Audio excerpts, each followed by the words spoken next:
É uma alegria estar com vocês aqui em mais um Expondo as Escrituras e poder compartilhar da palavra de Deus.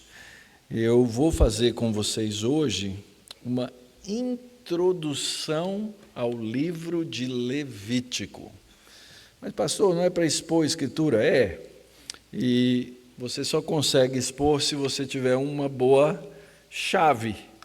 É sempre fundamental você ter uma chave, que é a chave que vai abrir o seu texto. Então, o nosso título nessa noite é A História de Deus vindo habitar no meio do seu povo. E nós vamos então caminhar naquilo que nos permite abrir as portas de Levítico. Eu vou fazer 3 perguntas aqui, eu sempre faço quando vou fazer essa exposição. E você pode levantar a mão, ok? Para responder. Quem aqui já leu o livro de Levítico? Levanta a mão. Quase todo mundo, boa parte. Segunda pergunta. Quem aqui entendeu o livro de Levítico? Levanta a mão. Diminuiu bem, né? A terceira pergunta eu já quase não falo. Quem gostou? Pastor Lutero, né, pastor? Pastor Lutero, pastor, pelo menos tinha que entender, né? Dá graças a Deus. Irmãos, o livro de Levítico é um livro difícil de ser compreendido. Não é fácil entender o livro de Levítico. Ele tem muitas coisas que são muito distantes de nós, muito longínquas. Eu vou ler alguns versos do capítulo 1 só. Eu não vou expor o texto. Eu vou usar isso como um gancho para caminharmos aí nesse processo. Deixa eu ver se eu descubro aqui qual que é. Olha só, deu certo. Quase certo. Então, nós vamos ler alguns versos aqui do livro de Levítico, apenas estão aí projetados, verso 1, 2 e o verso 5. Diz assim o texto da Escritura: O Senhor chamou Moisés e da tenda do encontro lhe disse: Fale aos filhos de Israel e diga-lhes: quando alguém trouxer oferta ao Senhor, traga um animal do rebanho de gado ou do rebanho de gado miúdo. Verso 5. Depois matará o novilho diante do Senhor. Os filhos de Arão, os sacerdotes, apresentarão o sangue e o aspergirão ao redor sobre o altar que está diante da porta da tenda do encontro. Vamos orar? Pai bendito, muito obrigado pela tua palavra, que é santa, pura, verdadeira e que é útil, Senhor, para o ensino, a correção, a repreensão e a educação na justiça, a fim de que nós, teus filhos, sejamos aperfeiçoados para a prática das boas obras que o Senhor preparou para nós desde antes da fundação do mundo, Pai.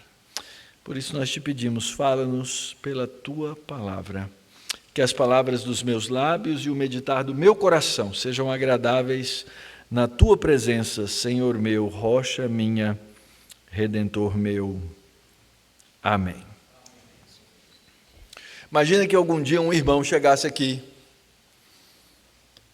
encontrasse aí embaixo no corredor, pastor Cláudio e pastor Lutero, e ele viesse com um cordeiro na mão, assim, debaixo do braço. Os dois já iam perguntar logo: vai ter buchada de bode hoje? Não é? Que é o que o povo que gosta. E ele fala assim: não, eu vim aqui porque eu vim trazer uma oferta ao Senhor. Eles pegam um animal: tá bom, irmão, nós vamos ver aqui onde a gente vai guardar, porque não tem ainda aprisco aqui, mas a gente vai ver, né? Não, eu vim para imolar o animal, porque está escrito no livro de Levítico. Eu tenho certeza que os dois iam ficar bem perdidos, não iam saber exatamente o que fazer. Por quê? Porque toda a história, todo o texto, todo o conteúdo da Escritura tem um contexto. E esse contexto do livro de Levítico está muito distante de nós. Na Bíblia hebraica, os livros, eles têm o nome, por nome, a primeira palavra do livro. Em hebraico é esse nome aí, Vaikra, que se você ler no seu português é E chamou. Esse é o nome do livro. Quando os irmãos que traduziram o livro para o grego, na chamada Septuaginta, eles traduziram o nome do livro como o livro de Levítico. E aí, para nós, a ideia é que o livro de Levítico, e de certa forma é isso mesmo, vai tratar das coisas dos levitas, não é isso? E é verdade, tudo que está no livro de Levítico tem alguma relação com os levitas. Entretanto, o livro de Levítico não é só sobre os rituais que aconteciam no tabernáculo. O livro de Levítico é um livro sobre a vida do povo de Deus diante de Deus.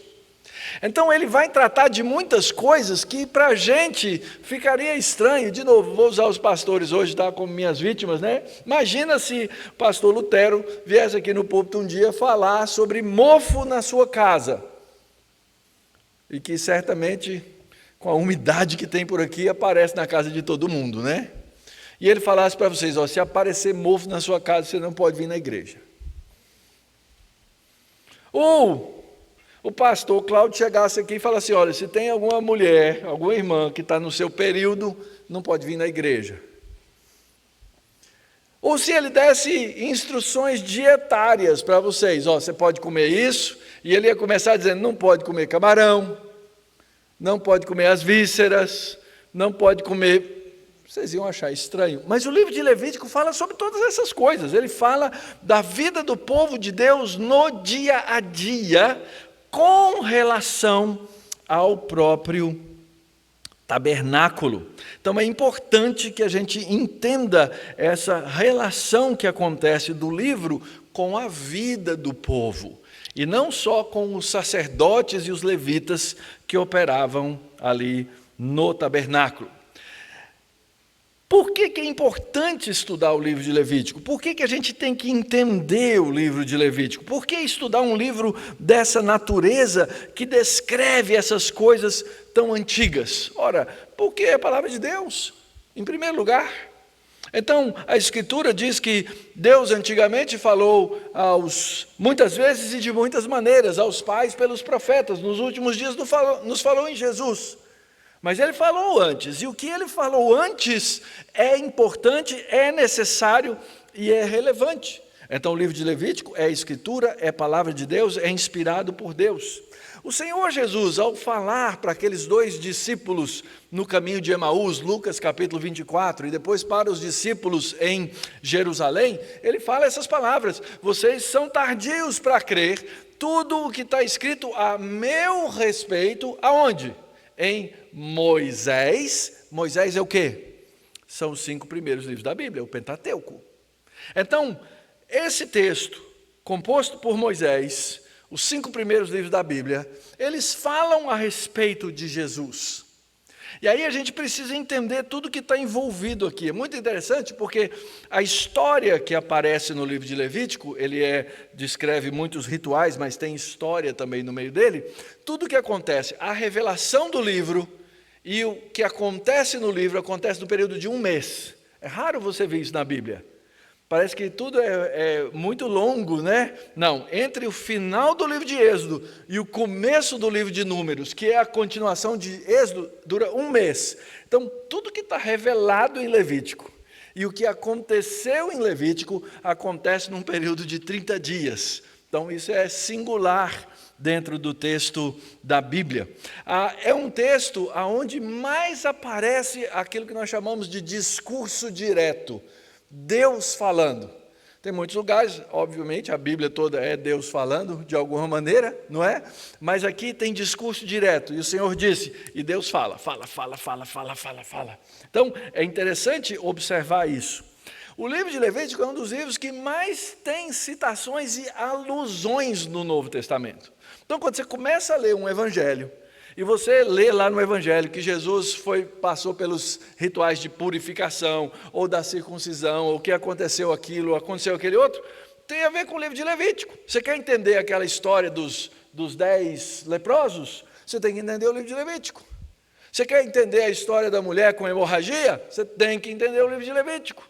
Ou seja, existem dezenas de alusões e explicações neotestamentárias que fazem referência a Levítico. Mas não é só isso, não. Mais do que isso. A teologia do livro de Levítico é a base que nos explica o sacrifício que Jesus Cristo fez. Se eu tirar o livro de Levítico, grande parte da obra de Cristo vai ficar sem explicação por que ele fez isso ou aquilo, inclusive a sua própria morte. Porque a base se encontra no livro de Levítico. Então o livro caminha dando uma série de explicações rituais e sobre a ética da vida do povo de Deus. Ele divide o mundo em categorias. Existe o mundo imundo, o mundo limpo e o mundo santo. E muitas vezes a gente relaciona essas 3 categorias do livro de Levítico como se elas tivessem alguma relação com higiene. Pode até ser que tenha, mas não são essas as razões. Então, por exemplo, até hoje, se você for na casa de um judeu ortodoxo, você nunca vai chegar lá. Posso pegar essa vasilhinha, pastor? Não vou levar não, tá? Você nunca vai encontrar em cima da pia uma vasilha desse jeito. Ela sempre vai estar assim, ó. Sempre. Por quê? Porque lá diz que se cair um inseto, fica contaminado. Fica liturgicamente impuro. Não pode ser usado. Se fosse de barro, dependendo do que acontecesse, tinha que quebrar, jogar fora. Imagina, irmã, sua porcelana. Caiu aquela lagartixinha em cima, não é? Vai para o lixo. Um irmão que tinha convertido há pouco tempo lá na igreja, eu estava expondo o livro e ele começou a ler o livro na minha frente. Ele falou: pastor, não dá. Se olha para a direita, morre. Se olha para a esquerda, morre. Se bota a mão para cima, morre. Tudo morre no livro de Levítico. É impressionante. Ele falou: não dá. Esse livro aí não. Calma, irmão, nós vamos chegar lá. Nós vamos explicar o que acontece. Então, esse texto vai falar, o texto de Levítico vai falar do estado ritual das pessoas. Não confunda estado ritual com estado moral, ok? Então, por exemplo, se alguém tocou num cadáver, tinha que fazer um ritual de purificação. Não significa que essa pessoa estava moralmente impura. Significa que ela estava ritualmente impura, então ela não podia participar daqueles rituais. Então nós precisamos tomar bastante cuidado na leitura. Isso aqui é só uma brechinha para tentar mostrar para vocês qual é essa chave que nós precisamos ter para entender o livro de Levítico como um todo. O livro de Levítico, a história do livro de Levítico e as suas leis, elas aparecem na caminhada do deserto. O povo havia sido liberto do Egito, da escravidão no Egito, saíram, abriu o mar, aconteceram as pragas e todas aquelas coisas, não é? E eles saíram caminhando e chegaram lá no Monte Sinai. Lá no Monte Sinai é a primeira vez que Deus fala com o seu povo. Primeira vez. Em toda a Escritura você vê Deus falando com indivíduos. Deus falou com nossos pais, Deus falou com Noé, Deus falou com Abraão, Isaac, Jacó, mas Deus nunca tinha falado com o povo. Sempre por meio de intermediários. Ainda havia, Moisés era o grande profeta intermediário, porém, Moisés também participou daqueles momentos em que Deus falou ao povo como um todo. Eles chegaram lá no Monte Sinai e Deus se instalou em cima do monte. O texto de Êxodo narra que a presença de Deus era notável e notória. E o povo ficou com medo. Eles falaram para Moisés o quê? Moisés, sobe lá. Eu não vou não. Sobe lá porque a gente está com medo de morrer. E Deus falou, é isso mesmo. Ninguém sobe aqui, exceto aqueles que eu disser que subam. Estabelece um perímetro em volta do morro. Ninguém pode tocar no monte. Se for animal, morre. Se for gente, morre. Se for menino correndo atrás de bola, morre. Não adianta. Então, tenha certeza que o monte está cercado devidamente. Moisés sobe para falar com Deus, porque a glória de Deus está lá manifesta. E aí, a partir do Monte Sinai, é que Deus vai entregar ao povo a sua lei. São os 10 mandamentos, que é uma aliança de Deus, que vai ser devidamente ratificada. Só que o povo quebra a aliança antes dela ser ratificada. Quando Moisés desce com as 2 tábuas da lei, que a gente geralmente vê o desenho, né? Metade numa, metade na outra. Não, eram 2 tábuas escritas frente e verso. Está lá no texto de Êxodo. Moisés desce e o povo está lá adorando o bezerro de ouro. Moisés fica irado e quebra as tábuas. Deus fala, vai ter que subir de novo, vamos ter que escrever de novo. Moisés sobe, leva 2 tábuas, mas dessa vez você traz as tábuas, que eu não vou fazer não. Você faça. Moisés sobe com as tábuas e Deus escreve novamente. E aí, quando Moisés está lá em cima, Deus fala para Moisés, Moisés, eu vou morar no meio do meu povo. Vocês vão ser o meu povo, eu vou ser o Deus deles, ou de vocês todos. Então você precisa lembrar dessa manifestação da glória de Deus em cima do monte. A primeira vez que Deus está falando com o povo como um todo. E lá em cima do monte, Deus mostra para Moisés um modelo do tabernáculo. Está escrito lá, com todas as palavras. Deus mostra o modelo do tabernáculo.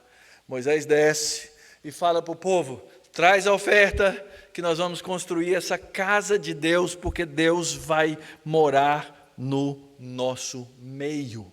E aí você vai ter capítulo após capítulo, dizendo como que era o projeto. Essa igreja aqui tem quantos anos, pastor? Está construída aqui? 6 anos. Teve um mundo de planta aqui, de projeto elétrico, hidráulico, estrutural, de tudo que você imaginar. Pois Deus mostrou o modelo inteirinho. Tinha maquete? Tinha uma maquete. Deus mostrou a maquete para Moisés e falou, você vai fazer desse jeito. Então, tem vários capítulos de Êxodo descrevendo como era. Depois tem vários capítulos de Êxodo mostrando eles fazendo cada coisa. Estava descrito, olha, a cerca vai ser desse jeito, a parede vai ser desse jeito, o móvel vai ser desse jeito, porque ali era a casa de Deus, não podia ser um projeto qualquer, não era um barracão, era algo especial, porque Deus disse, eu vou morar no meio do meu povo, e meu povo vai aprender essas coisas aí. Então essas são as principais mensagens do livro de Levítico. Eu, Senhor Deus de vocês, eu sou o Senhor, portanto consagrem-se, sejam santos, porque eu sou santo. Essa é a mensagem forte aqui no meio do livro de Levítico. Eu sou o Senhor que tirei vocês da terra do Egito, para ser o Deus de vocês. Então, para que eu, Deus santo, seja o Deus de vocês, vocês precisam ser também o quê? Santos. Fala à congregação dos filhos de Israel e diga-lhes, sejam santos, porque eu, Senhor, Deus de vocês, sou santo. Sejam santos para mim, porque eu vou ser o Deus de vocês e vocês vão ser o meu povo. O Senhor, eu sou o Senhor Jeová, eu sou santo e eu separei vocês dos outros povos para que sejam meus. E para que o povo pudesse ser povo de Deus e viver como povo de Deus, eles precisavam aprender isso que está lá em Levítico 10:10, o último texto ali.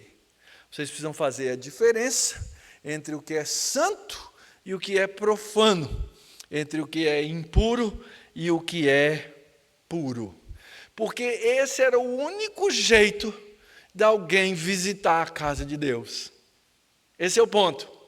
Você não pode entrar na casa de Deus de maneira inapropriada, ritualmente impuro. Então eles precisavam fazer uma série de coisas para chegar na casa de Deus.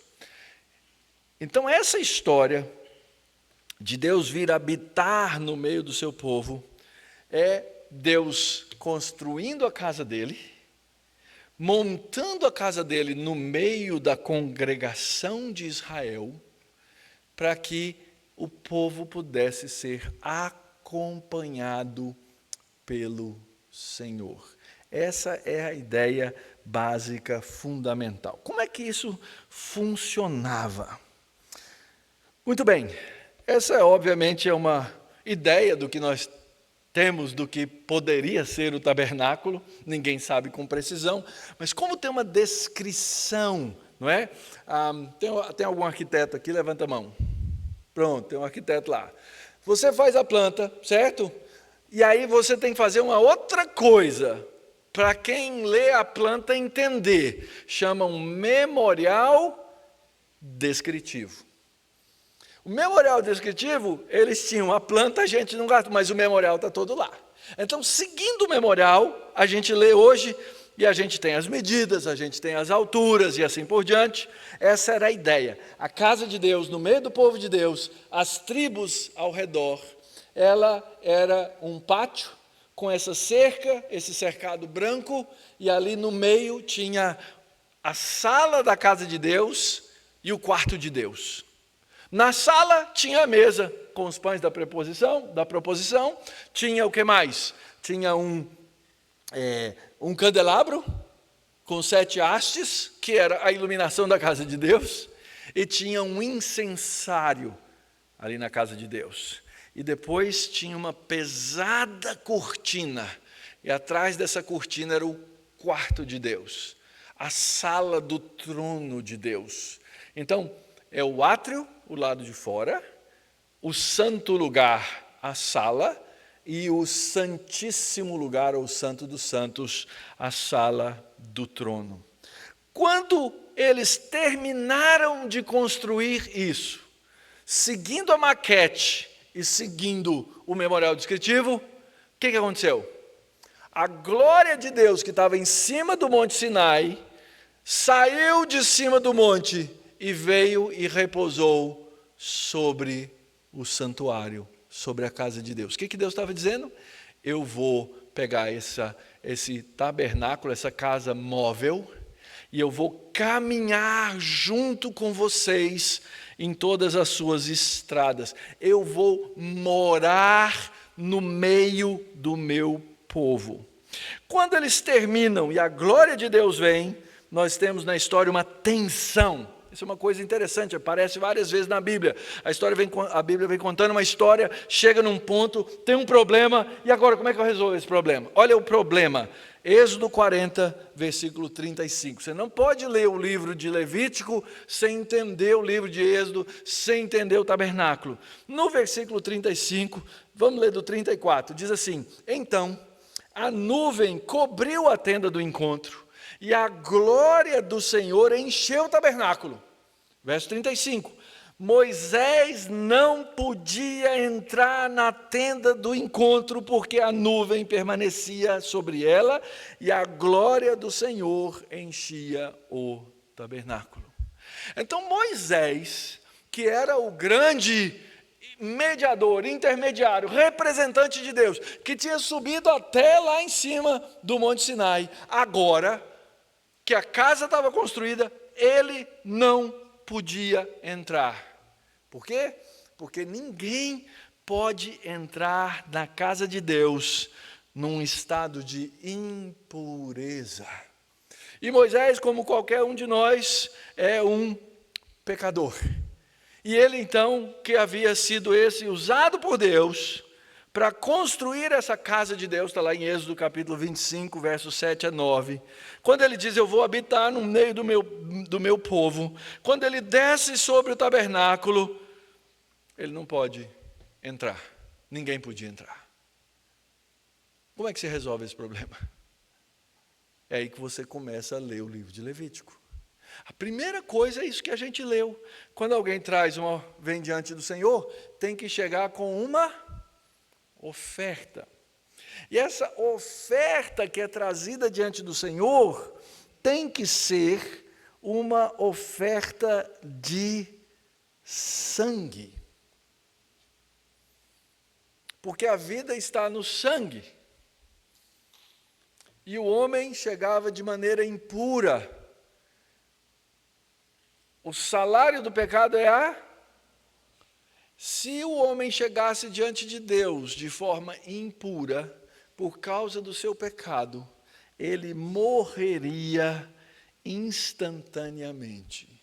Então, a primeira coisa que aparece no livro de Levítico é um sacrifício que a gente leu ali, no verso 5, o novilho tem que ser morto diante do Senhor. O pecador que chegava com aquele novilho, ele colocava suas mãos sobre a cabeça do novilho, e ali a ideia de que há uma representatividade transferida. Aquele novilho passava a encarnar, a incorporar, a representar. Entendam bem, irmãos, são figuras, tá? O pecador. E aquele pecador, então, era morto. Sabe quem que matava?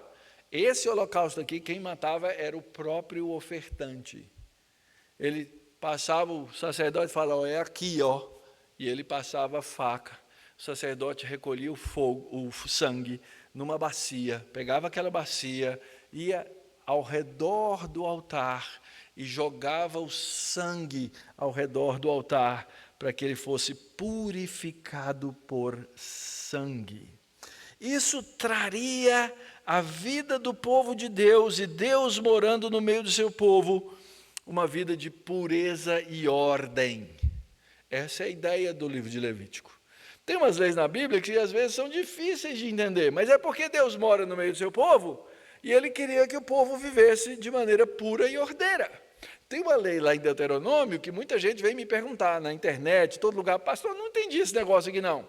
O texto lá diz mais ou menos assim, ó, se alguém sair ali no acampamento e for fazer as suas necessidades, leva um pedaço de madeira para que depois de fazer as suas necessidades ele possa enterrar a sua sujeira.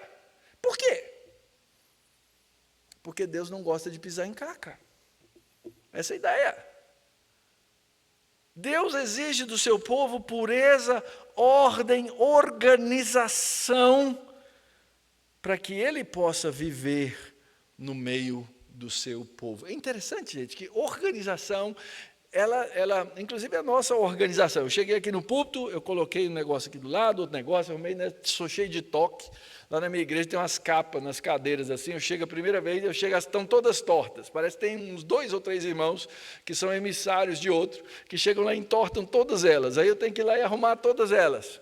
A ideia de ordem, ela é importante. Não significa que eu sou organizado, não. Eu sou bagunçado, tem hora que eu olho para a minha mesa e tenho vergonha dela. Mas o fato é que Deus quer ordem.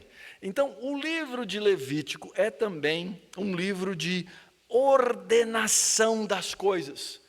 A casa de Deus bem estruturada, tem quem mora na frente, tem quem mora do lado, tem quem mora no fundo, as tribos todas divididas por seções, porque o povo deveria caminhar em ordem diante de Deus. Mas a tensão continua, o problema continua. A nuvem desceu sobre o tabernáculo e nem Moisés podia entrar.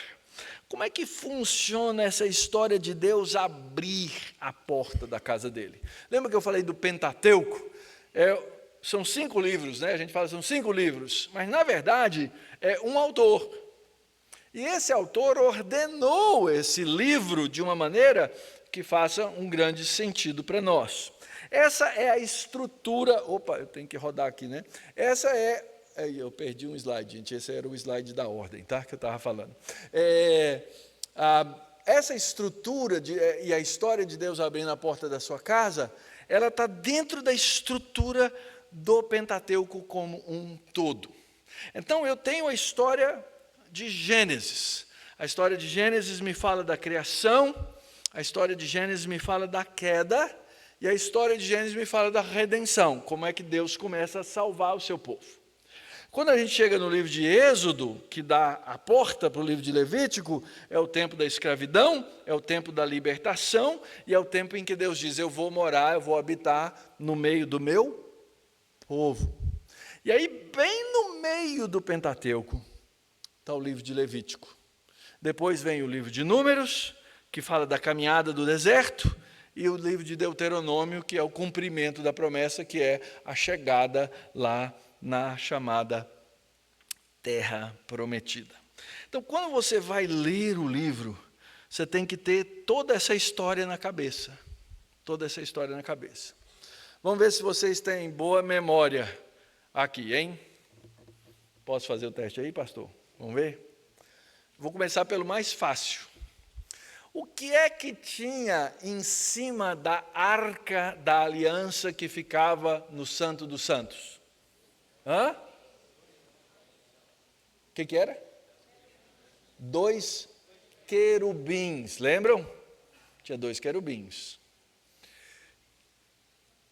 O que é que tinha desenhado ou bordado na cortina que separava o pátio do santo lugar e o santo lugar do Santo dos Santos? O que tinha, gente? Agora começou a ficar mais difícil, hein? É o Enem bíblico.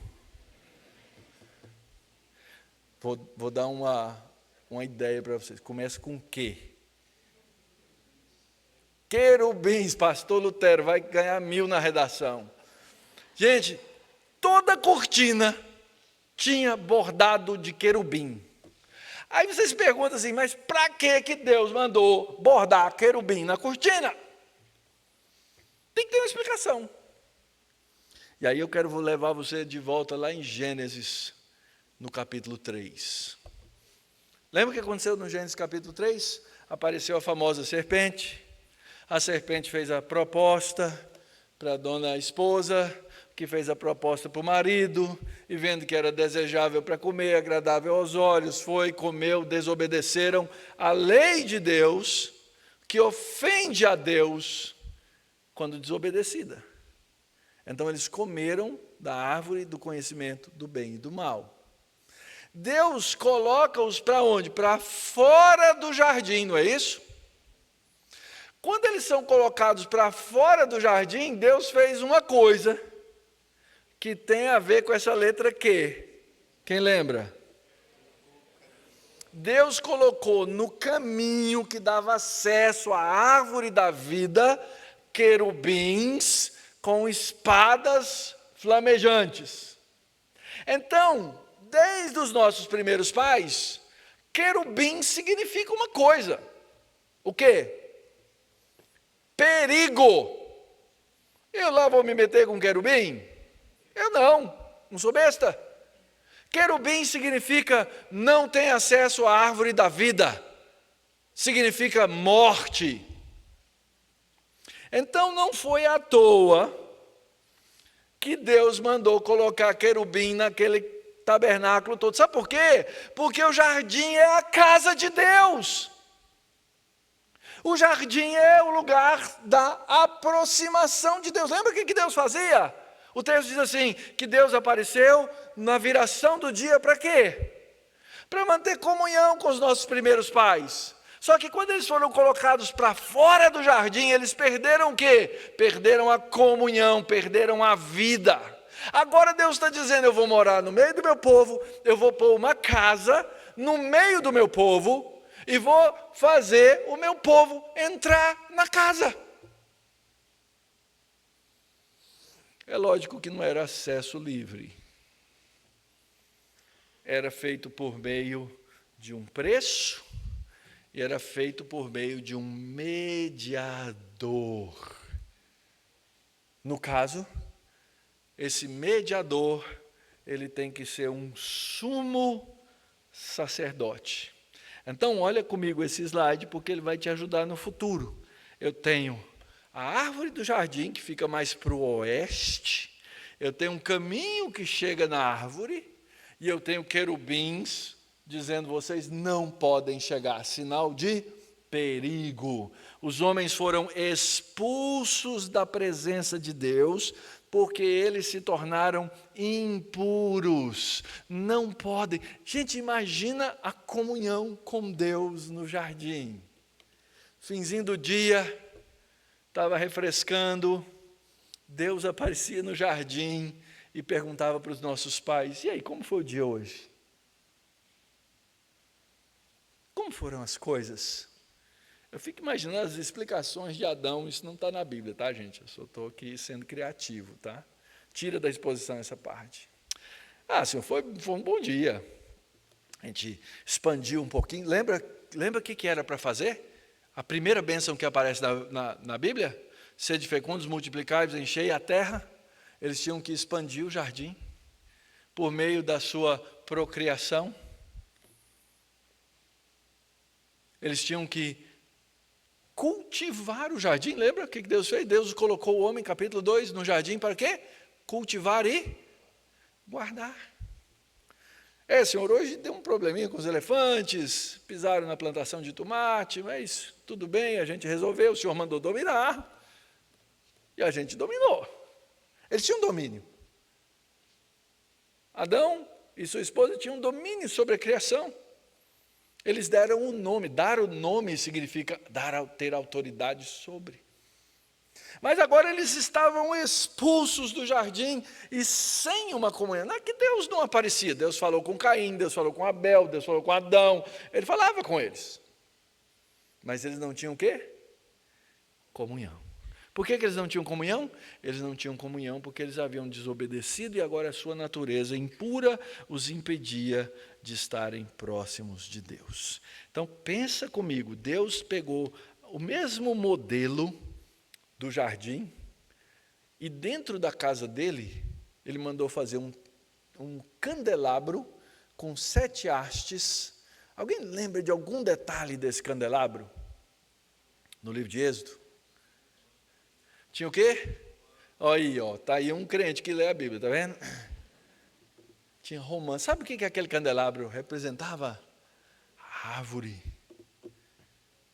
Deus colocou um símbolo daquela árvore dentro da sua casa. Deus colocou o pão dentro da sua casa. Deus colocou o bom aroma dentro da sua casa. Deus veio morar na casa. E agora Ele está dizendo, vocês vão poder chegar na minha presença. Como é que funciona esse negócio de chegar na presença de Deus? Essa é a estrutura do livro de Levítico, ok?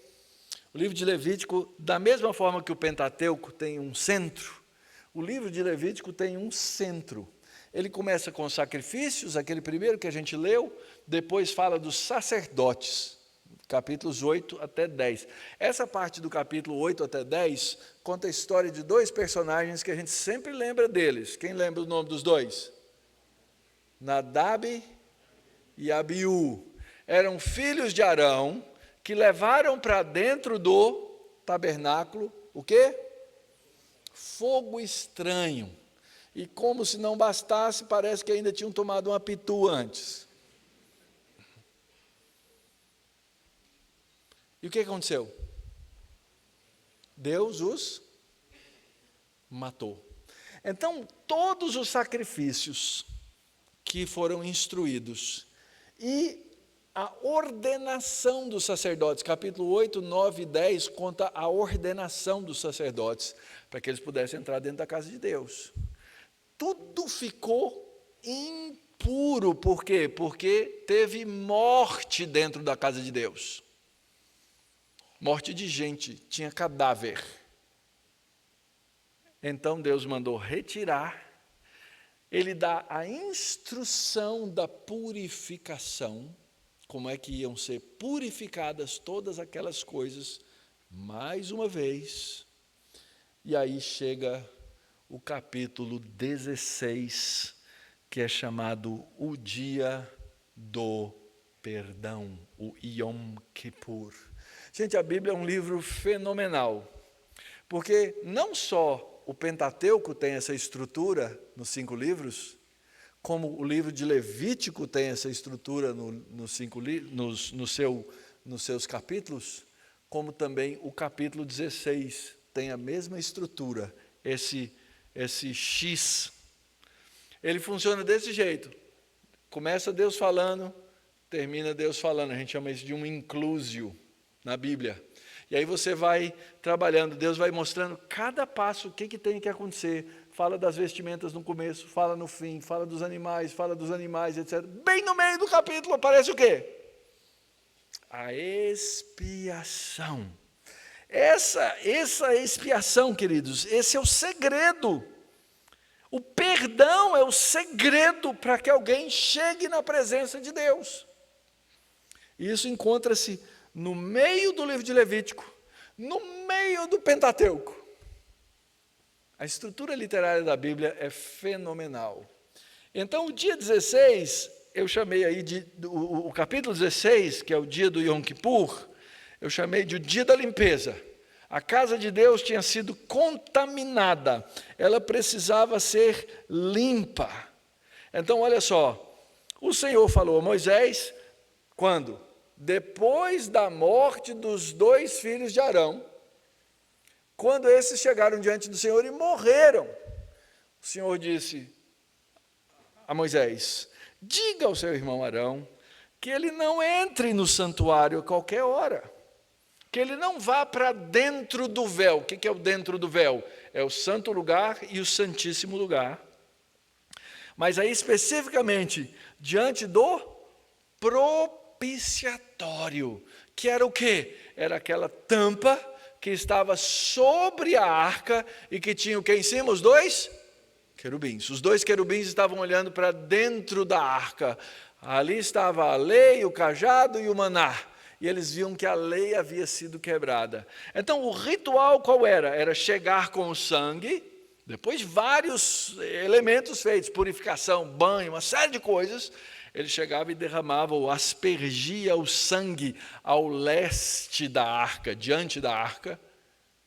E aí então é como se Deus estivesse olhando por meio dos querubins e dizendo, o salário do pecado foi pago. Houve o quê? Morte. Gente, isso está exatamente no meio do Pentateuco. A história do Pentateuco é como se ela tivesse uma dobradiça. Antes do Yom Kippur e depois do Yom Kippur. Antes do perdão e depois do perdão. Ele diz assim, por que não pode entrar diante do propiciatório sobre a arca? Para que não morra, porque eu vou aparecer na nuvem sobre o propiciatório. Não era só o ritual, era a presença de Deus. Assim como lá no jardim, e Deus teve que expulsar o homem, assim como lá no Sinai, quando Deus disse, não sobe porque vocês vão morrer. Então como é que entra? Verso 3, mas é assim que Arão deverá entrar no santuário, com um novilho pela oferta pelo pecado e um carneiro para o holocausto. O holocausto, qual é o holocausto? É o primeiro capítulo, lembra? É aquela oferta lá, aquela oferta que subia diante de Deus completamente queimada. Ele vestirá a túnica sagrada de linho, terá as calças de linho sobre a pele, porá o cinto de linho na cintura e se cobrirá com a mitra de linho. Essas são as vestes sagradas. Ele vai, chega, toma um banho, era um banho ritual, certo? Tinha uma bacia lá no pátio, ele pegava a jarrinha, lavava as mãos, lavava os pés, se purificava, para que ele pudesse então fazer o primeiro sacrifício, fazer o holocausto, depois de fazer o holocausto. Tinha uma série de rituais. E é interessante, o sumo sacerdote, ele tinha um terno para pregar bonito. Igreja aqui usa terno, usa, pastor? Mais ou menos. Terno é veste sagrada, gente. Lembra daquela música, prega paletó? Ou não, vamos entrar nesse assunto. Mas ele tinha uma roupona chique, toda arrumada, caríssima, com bordado de ouro, com pedras preciosas, e ele andava com aquela roupa falando assim, eu represento as coisas de Deus. As pedras que estão no peitoral do sacerdote são aquelas mesmas pedras descritas lá no capítulo de Gênesis, eram as pedras preciosas que tinham no Jardim do Éden. Representava o Éden, representava a presença de Deus no Éden, mas no dia do Yom Kippur, ele entrava com a camisetinha branca, uma veste simples. Sabe por quê? Porque ele tinha que impressionar mesmo o povo, dizer, olha, eu represento, mas diante de Deus, o paletó não faz milagre, não. E é interessante que as cortinas, elas não tinham uma abertura, igual a gente tem em casa, né? Você abre a cortina assim, não. Ele tinha que entrar por baixo da cortina. Ele tinha que entrar humilhado. Tem várias coisas nesse texto, ele não é o nosso foco hoje. Ele tinha que entrar sozinho, aquele ministério mediatorial era solitário. Ninguém mais podia estar naquele lugar. Então ele matava o bode da oferta, trazia o sangue, ele tinha que purificar o santuário. Olha só, no finalzinho aí, ó. Eu fico mudando aqui, não mudo o outro. Está certo isso. Então. Verso 16. Assim ele fará expiação pelo santuário, por causa das impurezas dos filhos de Israel, por causa das suas transgressões, dos seus pecados. E depois ele faz mesmo pela tenda do encontro que está com eles no meio das suas impurezas. Ele tinha que fazer um sacrifício por ele tinha que fazer um sacrifício pela família dele, ele tinha que fazer um sacrifício pelo santuário, ele tinha que fazer um sacrifício pelo povo, para poder chegar na frente de Deus. Era complexo. Então, é aquele famoso, posso desenhar? Então vamos desenhar. Então imagina que aqui eu tenho a cerca externa, depois eu tenho o santo lugar, depois nas proporções certinhas eu tenho o santo dos santos, no meio do santo dos santos eu tenho a arca da aliança, em cada porta tinha um querubim. Se naquela época tivesse CLT, aposentava por periculosidade rapidinho, porque era o lugar mais perigoso do mundo para você trabalhar. Insalubridade. E era assim mesmo. Sabe por quê? O sacerdote começava o ministério com 30 anos. Sabe com quanto ele aposentava? 50. 20 anos de serviço. Depois ele podia fazer outras coisas, ele não podia continuar sumo sacerdote depois dessa época. Tinha que dar lugar a outro. E todo lugar tinha lá o sinal: perigo, perigo, perigo, perigo, perigo. Porque se você fizer errado, você morre.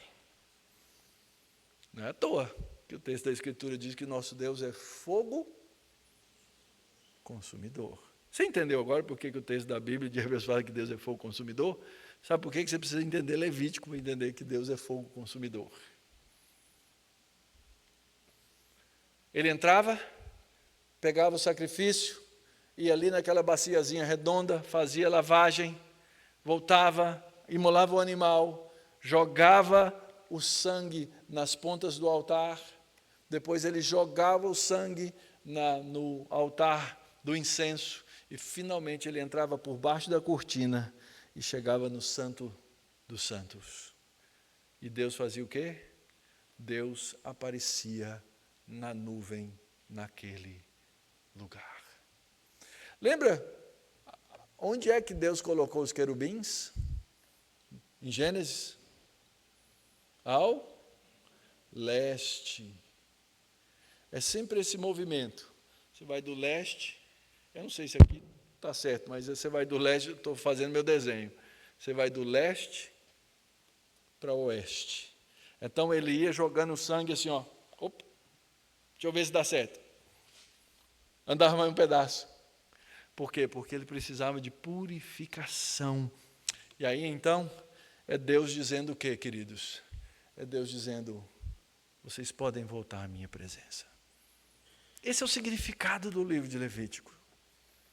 É isso que o livro de Levítico significa dentro de todo esse esquema e processo da redenção de Deus. Mas ninguém pode entrar na presença de Deus de maneira impura.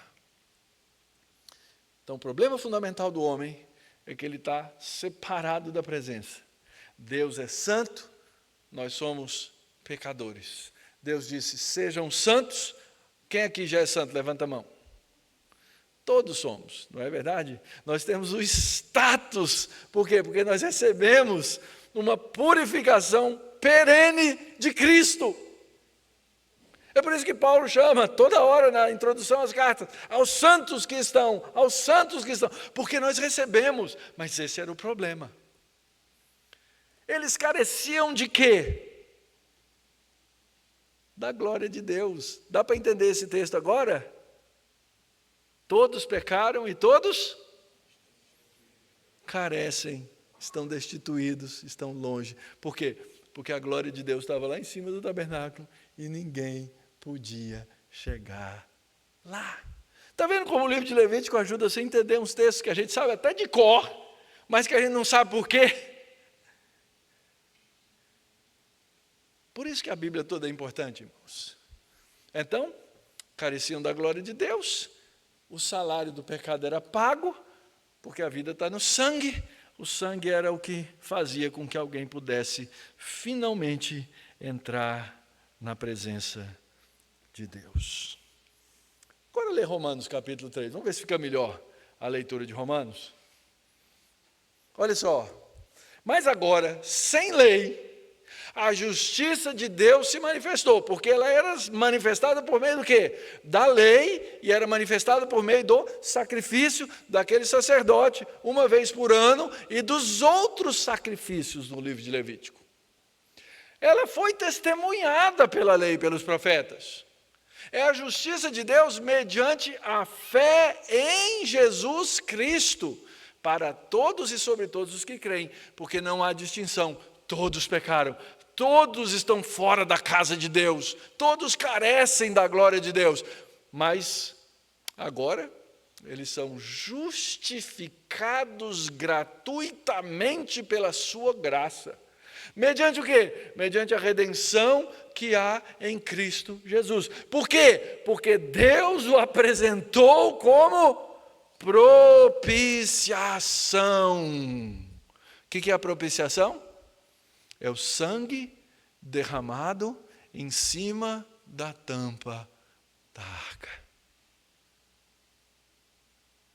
Então, lá no Antigo Testamento, representativamente, o sangue de animais era jogado. Mas o sangue de Cristo foi definitivamente. O sangue de animal não resolvia nada. Imagina o seguinte, que alguém pegasse um sacerdote, falasse assim, não, eu vou imolar o pastor Cláudio e derramar o sangue lá em cima do hilastério. Sabe o que ia valer? Nada. Sangue do pastor Cláudio não vale nada. Nem o meu. E nem o seu. Porque é um sangue com pecado.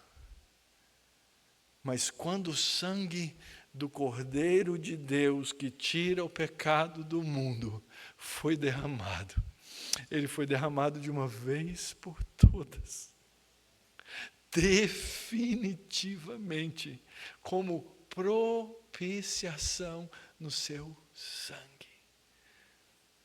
Mediante a fé, Deus fez isso para manifestar a sua justiça, por ter Ele, na sua tolerância, deixado impunes os pecados anteriormente cometidos. Por quê? Porque o sangue de animais não resolvia nada. Ele era o quê? Simbólico. Só vale mesmo um sangue que seja puro. Tendo em vista, Deus deixou impune, porque Ele ia punir. Tendo em vista a manifestação da sua justiça no tempo presente, a fim de que o próprio Deus seja o justo e o justificador daquele que tem fé. E os textos são abundantes, irmãos. Hebreus, várias vezes. Ora, todo sacerdote, tem que mudar, vai. Todo sacerdote se apresenta dia após dia para exercer o serviço sagrado, oferecer muitas vezes o mesmo sacrifício. Porque o culto no Antigo Testamento, ele começava todos os dias, de manhã cedinho, com o sacrifício de um animal. E todos os dias à tarde, outro sacrifício de um animal. Todo dia. E aí chegava o sábado, era mais ainda. E aí chegavam uns irmãos miserável pecador durante a semana e falavam, pequei, tinha que matar mais um animal, tinha que matar mais um. Tinha dia que a fila era quilométrica. E o sacerdote tinha que fazer aquilo constantemente. Verso 12. Jesus, porém, tendo oferecido para sempre um único sacrifício pelos pecados, assentou-se à direita de Deus, aguardando daí em diante, até que os seus inimigos sejam postos por estrados estrado dos seus pés, porque com uma única oferta aperfeiçoou para sempre os que estão sendo santificados. Deixa eu terminar aqui com uma última ideia que é muito importante dentro do livro de Levítico. Como é que alguém chega perto de Deus? Essa palavrinha aí, você lê no hebraico korban. Ela aparece uma vez no Novo Testamento, quando Jesus critica os fariseus, que eram uns cabra malandro, que tinham que ajudar a família, tinham que ajudar o pai, só que tudo que era consagrado para Deus não podia ser usado para outro fim. Então eles pegavam e consagravam tudo. Não, tudo é consagrado para Deus. Ah, minha mãe está precisando, não, está consagrado para Deus, não posso ajudar. Eles usavam a lei para não exercer misericórdia. Essa é a crítica de Jesus sobre a safadeza deles. Essa palavrinha, queridos, korban, ela aparece 40 vezes no livro de Levíticos. Korban, korban. Essa palavrinha aí, ó, fala aos filhos de Israel, quando alguém trouxer oferta, korban, vai aparecer 40 vezes. 31 vezes nos 7 primeiros capítulos, que são os sacrifícios. E por que ela é importante? Quando você lê lá no texto original, o texto diz assim, fale aos filhos de Israel e fala assim, quando alguém trouxer, essa palavrinha trazer, ela significa aproximar-se. Quando alguém se aproximar, sabe como que é essa palavrinha? São as mesmas letrinhas da palavra korban. Korban é a chave. Korban é aproximação de Deus. Korban é chegar perto de Deus. Korban é ser aceito na presença do Deus Todo-Poderoso. Esse livro, gente, ele foi feito para ser lido na perspectiva da fé. Quando você lê o livro de Levítico na perspectiva do pecado, você está lascado. Eliminar, queimar, holocausto, impureza, sacrificar, fogo, sangue, morte. Você fica doido. Mas quando você lê o livro de Levítico na perspectiva da graça, vai aparecer amor, aliança, oferta, pacífico, santidade, agradável, consagração, resgate. Sabe por quê? Porque nós fomos feitos por Deus para viver por fé. Em todo o tempo, a gente às vezes tem uma visão meio reduzida da ideia de fé. A gente fala assim, o que é fé? Fé é crer em Jesus Cristo, que Ele morreu pelos meus pecados. Não, é mais do que isso, também isso. Mas, por exemplo, nossos pais, lá no Jardim do Éden, eu explico isso no meu livrinho Lei e Graça. Não, no meu livrinho Origem da Idolatria. Eles foram colocados no jardim para crer na palavra de Deus. Deus falou para eles o quê? Se vocês comerem da árvore do fruto do conhecimento do bem e do mal, vocês vão o quê? Morrer. O que eles fizeram? Eles não acreditaram, eles não confiaram. E morreram. Por isso o livro de Levítico, ele também é feito para ser lido com os olhos da fé. Então o israelita que chegasse diante de Deus com o coração purificado, convencido pelo Espírito Santo do pecado, da justiça e do juízo, ele era recebido diante de Deus com seu korban, que representava e prefigurava o Salvador Jesus Cristo. Por isso, queridos, a gente só pode confiar num korban.